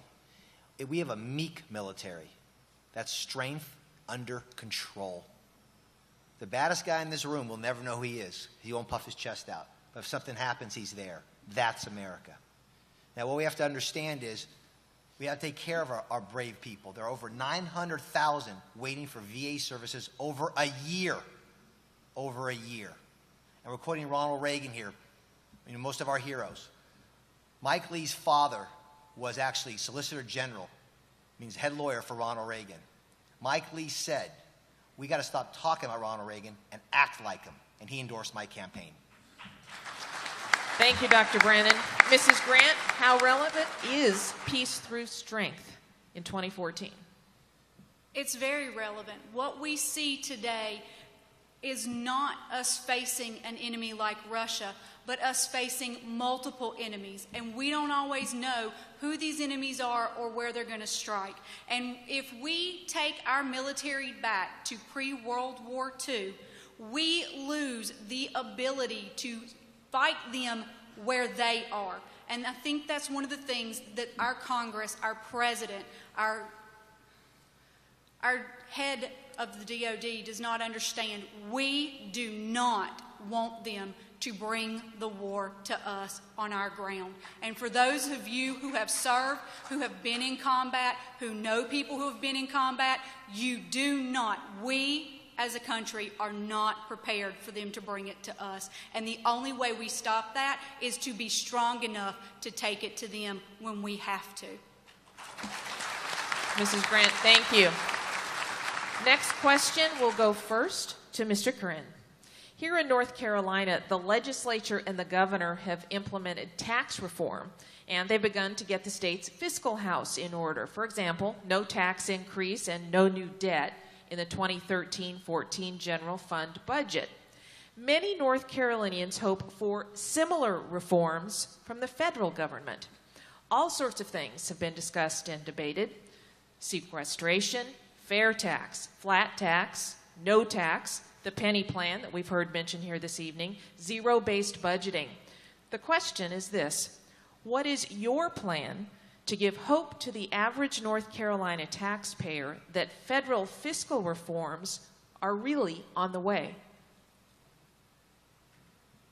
Every one of us in this room knows how slow government moves, but it's certainly high time that we started to address the taxes that you pay and I pay. As someone who lives on a fixed income, I can understand how individuals feel at this time of the year. And I think that it is very important that we have a frank discussion. There is certainly a number of fair tax proposals that have come to the fore, probably a dozen or so. And certainly any one of them would be an improvement over what we have right now. But I think if we can bring some of the tax dollars that corporate bodies make abroad. I think that eases the tax burden on you, the taxpayer. Thank you, Mr. Krinn. Mr. Snyder, your plan to give hope to the taxpayer? I remember when I was a boy, my father coming home from the legislature, he served 6 or 7 terms, and talked about being one of the 12 Republicans on the back row, always the back row, of the State House. And Daddy got along well with the Democrats. You had to back in those days. The answer to this is pretty simple. Elect more Republican senators. Thank you, Mr. Snyder. Mr. Alexander, your plan. I think one of the things that we need to do, we have one of the most incredibly convoluted tax systems that we've ever been able to devise, and it's beyond comprehension. I believe the fair tax is probably the best way that we should go, and we base that on consumption as opposed to taxing the fruits of someone's labor. Our own North Carolina Constitution says that we ought to be able to enjoy the fruits of our labor, and right now we're not able to do that because the federal government comes and takes it. I believe that the fair tax would be one of the best things that we could do because it would cut back on the Internal Revenge Service. I believe that right now that agency has become really almost so incredibly powerful in its scope and is so heinous in its abilities to go after people that we need to do about anything we can to put reins on that agency. Mr. Alexander, thank you. Mr. Bradshaw, your plan to give hope to the taxpayer? Well, I I tend to follow the school of thinkers like Ramesh Ponnuru and Ross Douthat, who believe that the Republican Party should shift its focus from the income tax, the estate tax, the capital gains tax, towards cutting payroll taxes and boosting the earned income tax credit in order to help the working class population.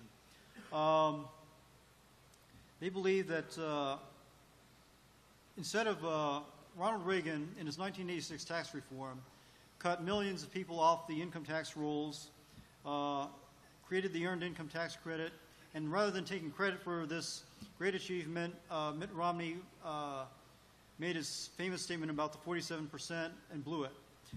We need to cut the payroll taxes, which actually are, for 80% of workers, takes a bigger bite out of their taxes than the income tax. Mr. Bradshaw, thank you. Dr. Brannon, your plan to give hope to the taxpayer that federal fiscal reform is really on the way. Locke articulated, the only legitimate government is to protect one's property. What is your income? It's your property. It's your labor. It's yours.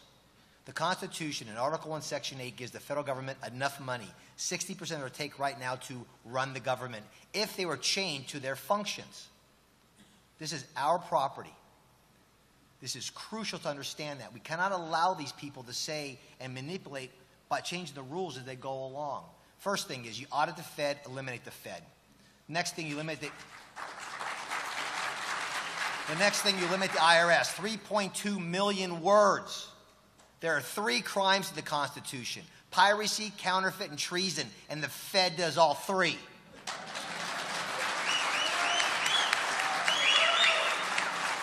I, as your ambassador, will stand on the border of North Carolina, say no to the federal government intruding on our state, and let our state of small r republicanism show the example to the rest of the nation. Here's my job: not bring home the bacon, but keep your whole pig. Thank you, Dr. Brannon. Mrs. Grant, your plan to give hope to the taxpayer? I am a huge proponent of the fair tax. I would intend to go and support H.R. 25, which is the actual bill for the fair tax. It puts a hold on our Amendment 16 while we work on repealing it. I would push forward at working at the penny plan. I would expect us to audit the Fed thoroughly and then decide how best we can unentangle it from our daily lives. And those are the best things we can do to give our citizens hope about hanging on to their money and being able to do with it what they need. Mrs. Grant, thank you. Mr. Harris, your plan to give hope to the taxpayer? Well, I agree with what we've heard here for the most part around the table tonight. I do certainly believe that we've reached a point in time where we've got to look at our convoluted tax system that's in place, and we've got to recognize that there are ideas on the table. And to be honest with you, I feel like as a United States Senator, it's going to be important to look at all the ideas, to look at what is on the table and make sure that we're going to be able to deliver that which is going to be the best for the future of America.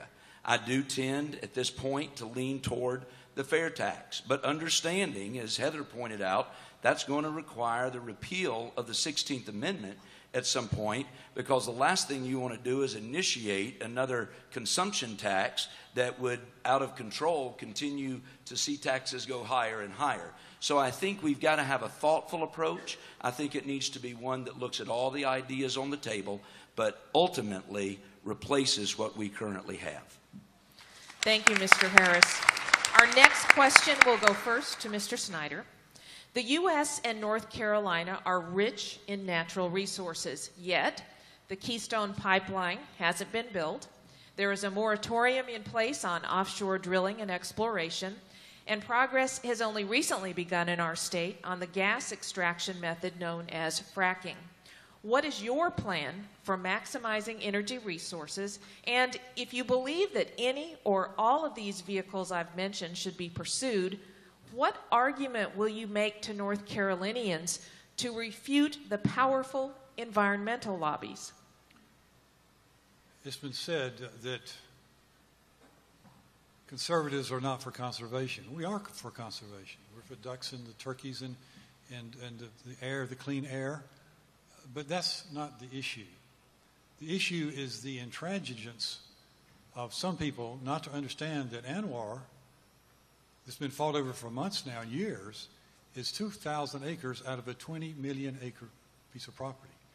That in fact, God Almighty placed in the ground potential energy for his people to enjoy, to use, and be safe judiciously, properly, to make sure that his earth will always be a sound, good place for our children and grandchildren. There's a way to make it work. We just must be forceful and reasonable, conciliatory, but bold.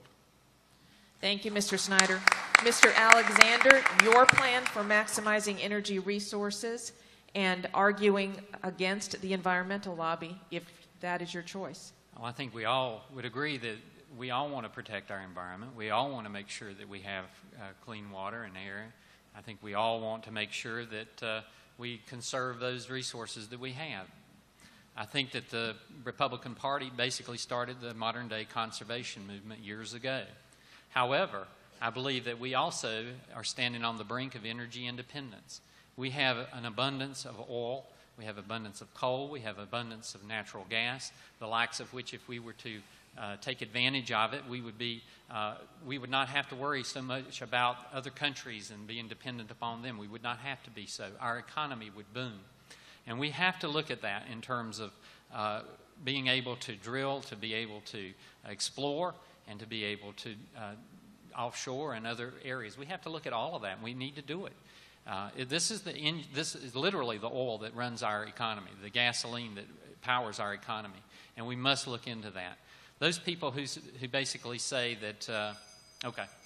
Mr. Alexander, thank you. Mr. Bradshaw, your plan for maximizing energy resources? Well, I believe that most people believe that we do need energy independence.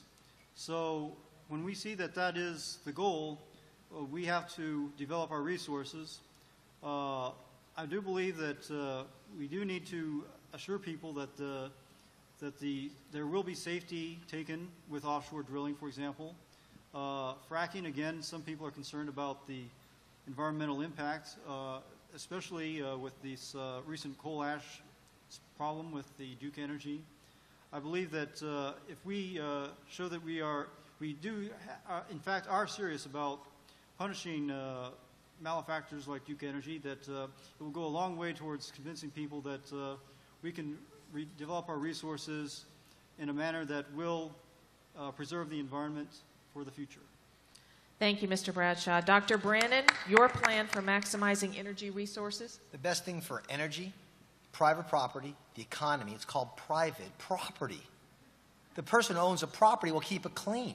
The person who has the private property will develop oil or gas, what's on their property. In the Constitution, the federal government makes money by selling the land, the federal land, to the state. We did that. The problem is FDR bought some back. So let's get our debt gone, sell back the state-run lands in the western part of the United States or in Alaska back to the local state, have the state sell to private entrepreneurs who are out there looking for that.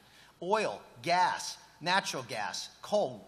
America is all in that. Another cruel example was from myself and Mr. Tillis. He wants to put the government in charge of our future energy needs, and in this state, 21.5% of future energy must be green. That's cronyism. It's not free market. The market will dictate that. The last gas refinery in America was 1973. Anwar's the size of a stamp compared to a football field. Let's get the private entrepreneur, the guys who invent the best energy in the future, get the government out of it. Private property. Dr. Brannon, thank you. Mrs. Grant, energy resources, how would you maximize them? Our energy independence is tantamount to us maintaining our ability to grow and function a good economy. We have ways to do what we need to get our oil, to get our natural gas, to get our coal that are safe. And these are things that we have to look at. And when people, environmentalists, talk to us about this, part of the problem is our federal regulations. We need to stop allowing a federal EPA to be the one that dictates the regulations. It needs to go back to your state. Who better to know what is needed in your state for what energy we're taking from there than your state EPA? And they set the guidelines based on what is needed in that state and how things are being done there.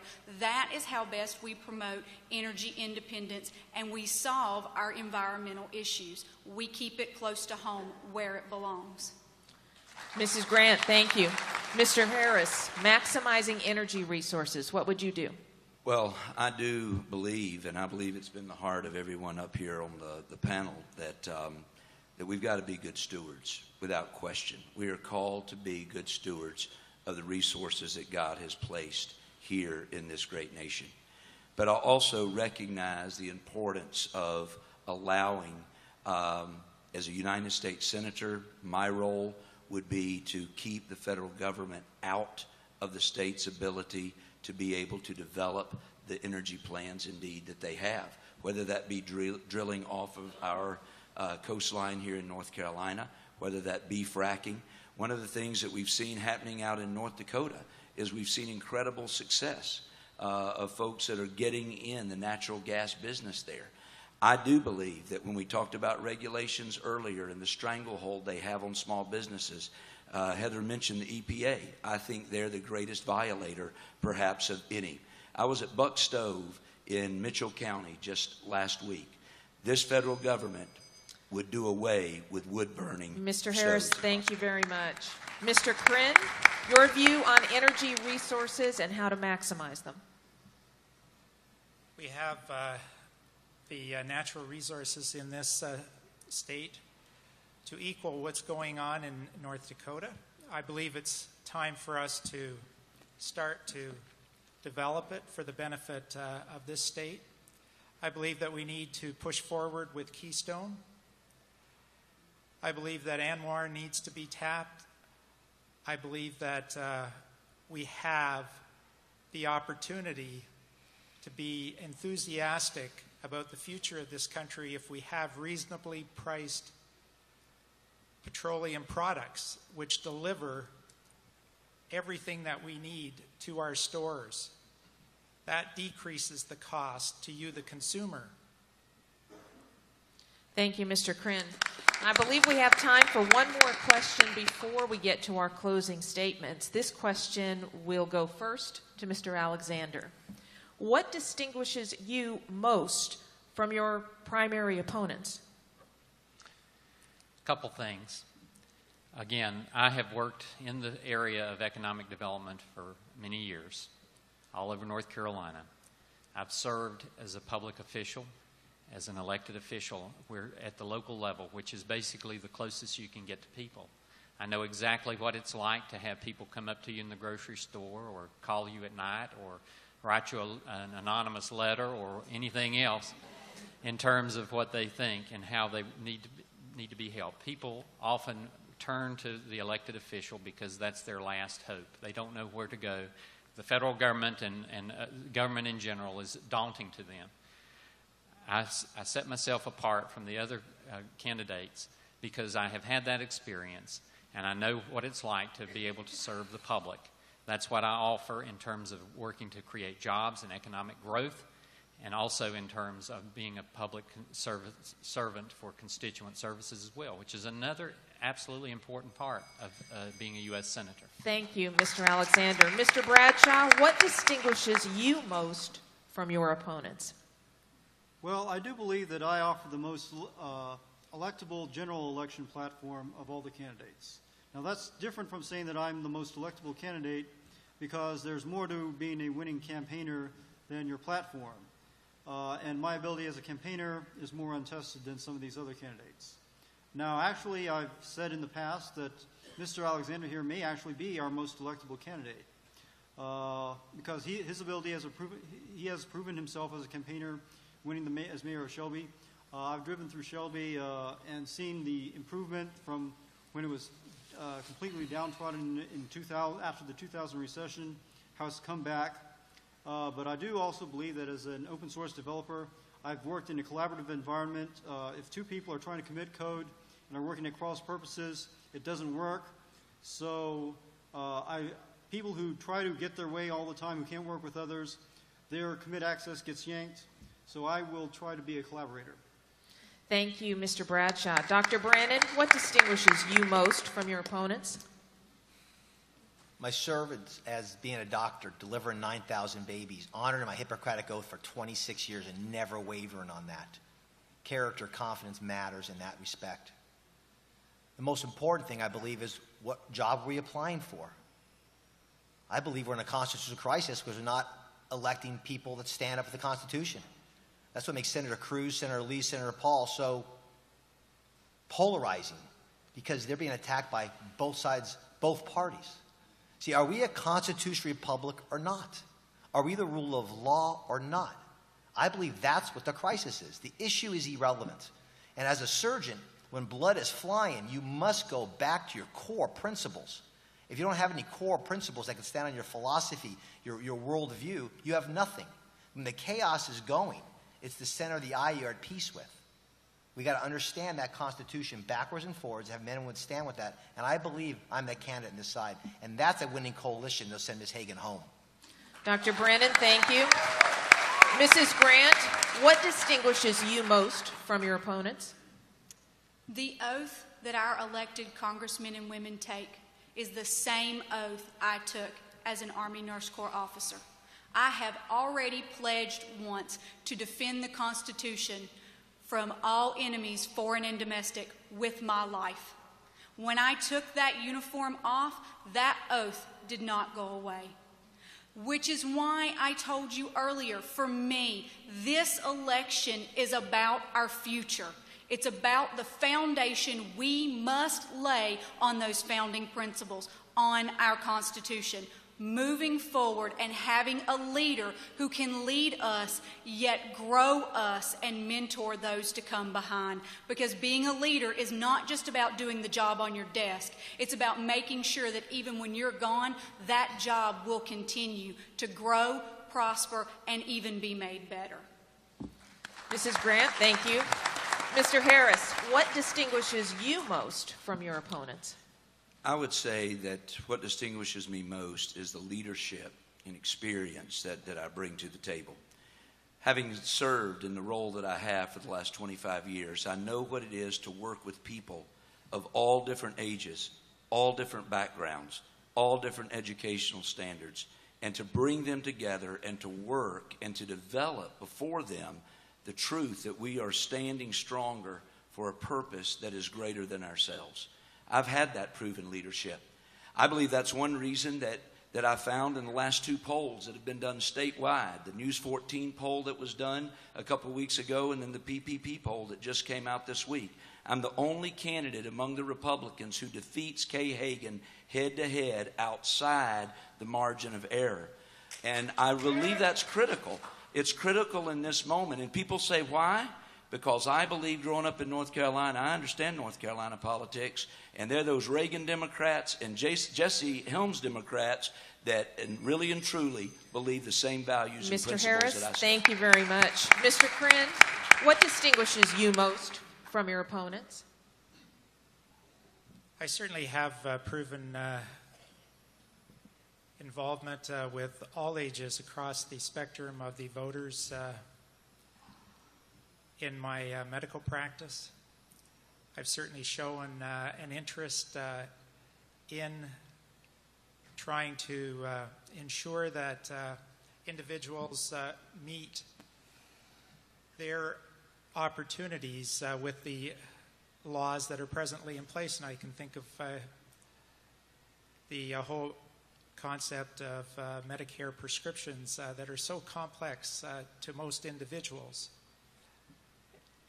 Again, from the concept of small business, I've had to run my small business by myself. I haven't had a business manager, but I've been able to balance my books. I've certainly proven that small business. Mr. Krinn, thank you. Mr. Snyder, what distinguishes you most from your opponents? My first start for Awake was at College Park in Washington against Maryland. I lasted about a minute. I was not prepared.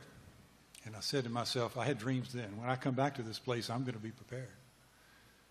After studying law and undergraduate at Wake and then practicing law for these almost 50 years and the hundreds of trials I've participated in, difficult trials, heart-wrenching trials. After writing over 3 million words and 6,700 pages in the 19 books, after having run before, after reading every book I can on history, after being in the White House in so many great books, I can tell you unequivocally that it is in my heart, whether it's true or not, that I believe I'm the best trained animal in North Carolina to be your U.S. Senator. In every ways, I believe that I've got the passion, the knowledge, the fervor, and the courage to do what needs to be done to help us save our country. Thank you, Mr. Snyder. That concludes the questions for this evening's debate. We move now to closing statements. Each candidate will have 2 minutes to wrap up as they see fit. We begin with Mr. Alexander. My roots in North Carolina grow deep. I love this state, as I mentioned earlier. I believe over the past, my life and the life experiences that I've had have led me to the ability to reflect those North Carolina values that we hold dear, those conservative North Carolina values that we hold dear. As your U.S. Senator, you will have 3 things from me. You will have my trust. You will have the experience that I bring to bear. And you'll have the determination that I have to go up, get a job done, roll up my sleeves, work as hard as I possibly can to get these things done that we've talked about and not become one of them, if you know what I mean. There were 2 things that I said I would do when I was running for mayor in the city of Shelby. One was working on economic development and jobs, which we did. We worked tirelessly every day. We got up and we worked on recruitment of businesses. We recruited industry. We turned our downtown into the envy of many downtowns across the country. We started an agritourism initiative. We started small business assistance programs. We did many good things like that where the city was a lead in helping make our downtown business friendly, getting out of the way and helping. The second thing that I said I would do was to fight crime. We had the highest crime rate, second, third highest crime rate in the state of North Carolina for a city of our size. By the time I left, we had cut that crime rate to its lowest level in 30 years. A lot of y'all may ask, well, what does the crime rate have to do with anything going on in Washington, D.C.? And I'd say it has a whole lot to do with it. When you look at the criminal activity that basically is going on right now with our Attorney General, who must be impeached. I think it has a whole lot to do with it. So you would have my trust and the experience and determination to go up and do just Mr. exactly what I said Alexander? I would do. Thank you very much. Thank you. Appreciate it. Mr. Bradshaw, your closing statement. Well, as I noted, there are issues on which we do agree, but the reason I jumped into the field was that I found that there were issues that were being neglected by the other candidates. Kay Hagan, for example, was a co-sponsor of the Protect IP Act, or PIPA, which was the Senate counterpart of SOPA, but none of the other candidates were bringing that up. None of the other candidates, when Obama, in his State of the Union, talked about patent reform and offered this lame half-measure plan, none of the other candidates challenged Obama with their own patent reform, which would actually fix the patent problems in the patent system. Now, a lot of people say, patents, why are you talking about patents? Well, I want to hear about jobs. Well, patents are connected to innovation, more jobs. The copyright system. There are candidates up here who talk about the Constitution, but none of them are talking about repealing the unconstitutional copyright system that we have, which is based on Europe's Berne Convention rather than our copyright traditions. My plan would restore the Founding Fathers copyright system to this 14 years renewable. The mega upload rate, for example. None of the other candidates are talking about trying to investigate Joe Biden and get to the bottom of what his role was behind the mega upload rate. There are other issues. Crimea came up. Some of these other candidates are down on Putin. I believe that we should stay out of it. It was the European Union's bungling that brought this whole crisis to a fore by basically telling Ukraine you have to sign with either us or Russia, but we're not going to offer you any aid to sweeten the pot. Then when actually Ukraine signed with Russia, they were, oh no. So that is my time. Thank you, Mr. Bradshaw. Dr. Brandon, your closing statement, please. First and foremost, Ms. Hagan must come home. End of story. I'm the only candidate that's beat her 6 months in a row. 6 months in a row. We have a winning coalition because liberty and freedom is ageless, genderless, cultureless, religionless. We understand what that message is. I truly believe you cannot lead unless you know the roadmap. I believe I know that roadmap better than anybody running here. These are very nice people. I've got to meet them over the last few months. It's been phenomenal. I wish I got to meet Mr. Tillis more as well.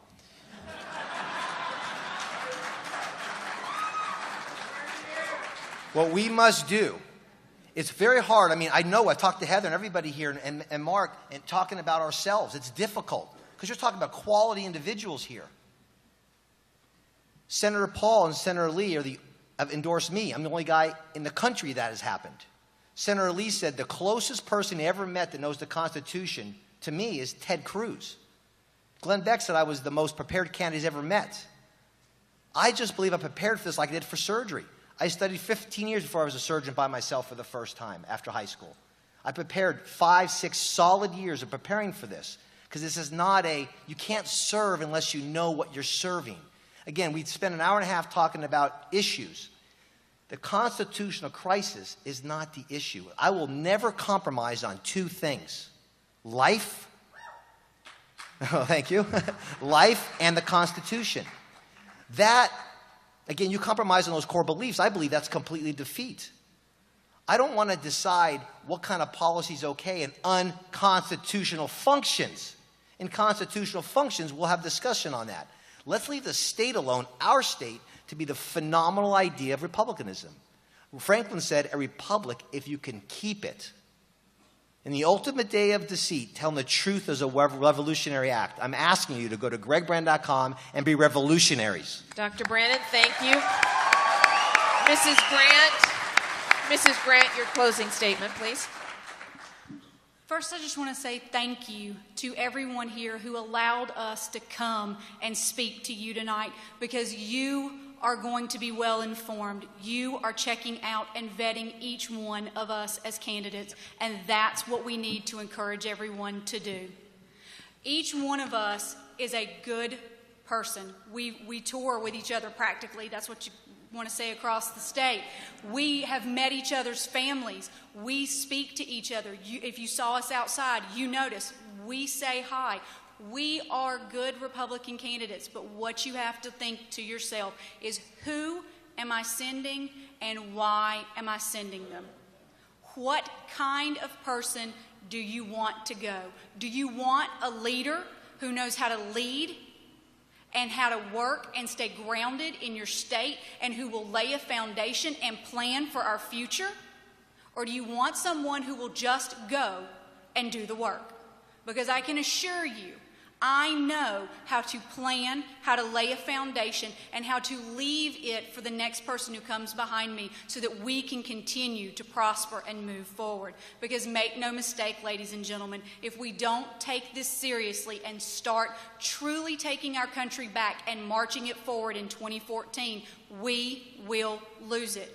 And in order not to do that, we must groom the generations behind us, not who's next in line to be elected because it's their turn, but good conservative people, no matter where we find them and no matter what position they're running for, from dog catcher to town council to county commissioner to your state representative to your lieutenant governor, your governor, to your congressmen and women. And that's what we have to ask ourselves in 2014.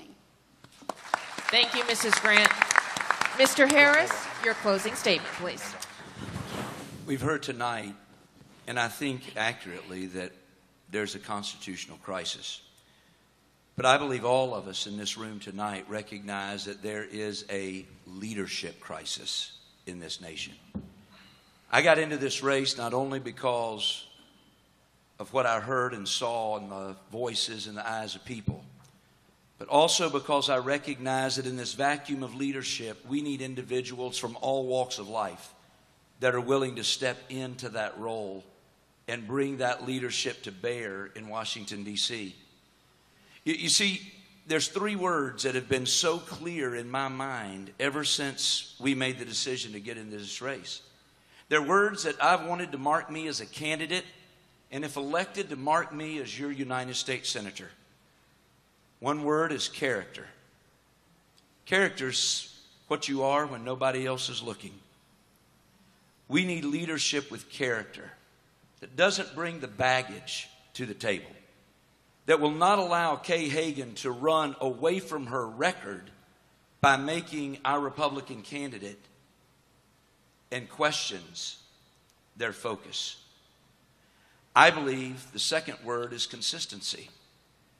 You know, Mike Huckabee, who's endorsed me for this race, said to me, he said, "Mark, what separates candidates like you and candidates like me, or should separate us, is that we don't have to get up in the morning and go turn on the news or read the newspaper to see what the latest poll said to figure out what we believe. We settled what we believe a long time ago, and it's out of what we believe and who we are that determines how we're going to lead in the decisions we make." That third word is the word courage. The courage to stand, even if it means standing alone. I ask for your support to be a North Carolina voice for North Carolina values in the United States. Mr. Harris, thank you very much. Mr. Krinn, you have the floor for your closing statement. As your senator, I would certainly be first and foremost wanting to address the demographic disparity in this country. As an abortion survivor, I have a particular interest in this in recognition of what my mother did for me. And I feel that from the perspective of the opportunities that this country has brought to me, I feel that I owe it to those who follow me to have those opportunities to practice medicine in an environment that respects your religious differences. And I certainly understand that in order for us to address the future of this country, it's important that we secure our borders. But we also need to address the fact that states have to balance their budgets. So if we can transfer responsibilities from Washington to the states to ensure that budgets are balanced better, simply because we've taken it from a level where there's irresponsibility to a level of responsibility. I think that's an initial step that we can take, because reaching the balanced budget amendment is not going to happen overnight. I think that it's very important that this country be secure. And for someone who has 3 grandchildren, and hopefully more coming, I certainly have a vested interest in ensuring. Mr. Corinne, thank you very much. Mr. Snyder, your closing statement, please. I'm endorsed by my wife, I think. We hope. Really, I sneaked down to Raleigh. She didn't know I was going. I was just getting over surgery, non-life-threatening. I said, if I get out of this bed, I'm going to get up and do something. Strike 1, NAFTA. Our markets almost went down. Strike 2, the pathogen and microbes festered their way up to New York and Wall Street. We were on our financial last legs. Strike 2. Strike 3, there's a sore on the soul of our country. Have you ever heard of rendition and torture in the name of freedom? Assassination by drones? And half of our people don't think there's anything wrong with it because we're doing it for freedom. It's happening over there today. It can come back here tomorrow. And our country has lost her soul. My fellow conservatives, I believe in an America that's so bold that no one can doubt her, so good that no one can hate her, so godly that no one can fear her, so rich that no one can try her, and so strong that no one would ever attempt to conquer her. I believe in an America that's without bigotry, without equal, without threat, without war. I believe in an America that's like a city set on a hill, a light and beacon for all to see. And I promise you this, if you send this fighter to Washington, I'll promise you, liberals will never capture our freedoms, government will never control our lives, and freedom will always, always, always ring loudest in these, our United States of America. God bless you all. Thank you, Mr. Snyder. Ladies and gentlemen, the candidates, please join me in thanking them.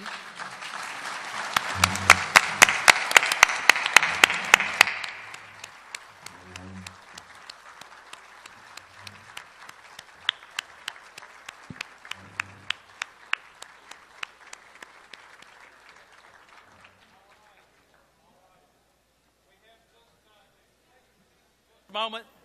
Do I have this mic on? Thank you. If you could take your seats for just a moment.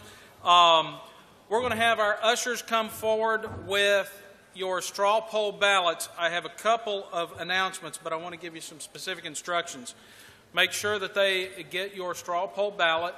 As you exit the doors over to my right, your left, they will collect your straw poll ballots. So please fill them out quickly. If you need to, at the door they should have some pens and so forth.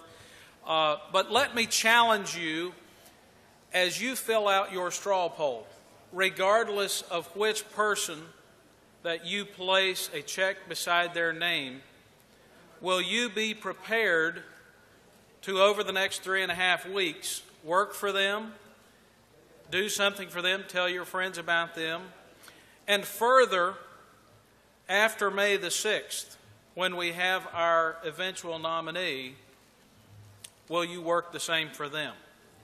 Your pledge of support for whoever you place on your ballot today should be a pledge of support for our eventual nominee. Now, I have just thank you. I have just a couple of housekeeping announcements and things. The first, you will have found on your chair somewhere a little bag.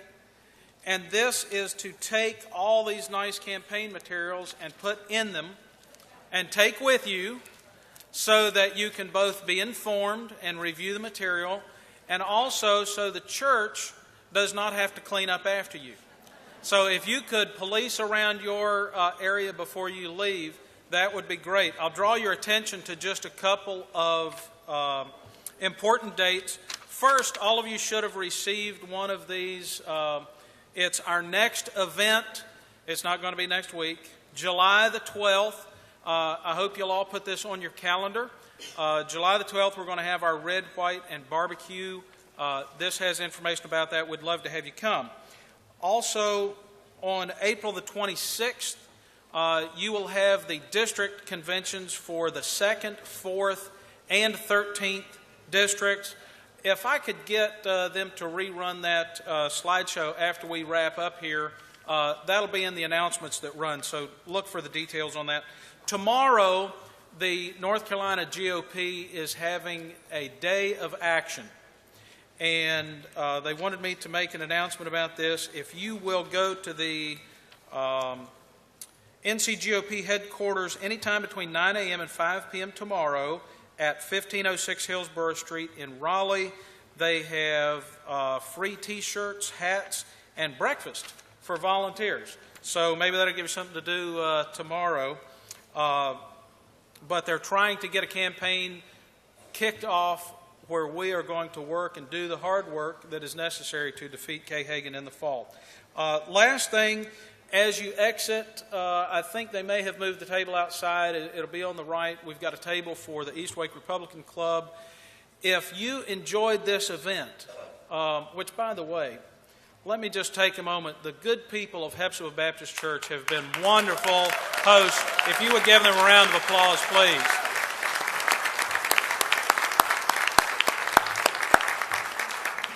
I would also like to thank WPTF and Donna Martinez for moderating this event for us. Thank you very much. And, of course, for all our candidates who are working hard. We would love to have your support so that we can continue to put on events like this. Surprisingly, this does not come cheap. So we would love to have your help. You can write checks to East Wake Republican Club. We'd love to have you join our club, and you can get information on that at the table. We also have some T-shirts available for sale. With that, have I missed anything? I just escaped Zan dinging the bell on me. With that, we thank you. Please make sure that you fill out your straw poll and turn it in on the way. Thank you for coming out. Good night.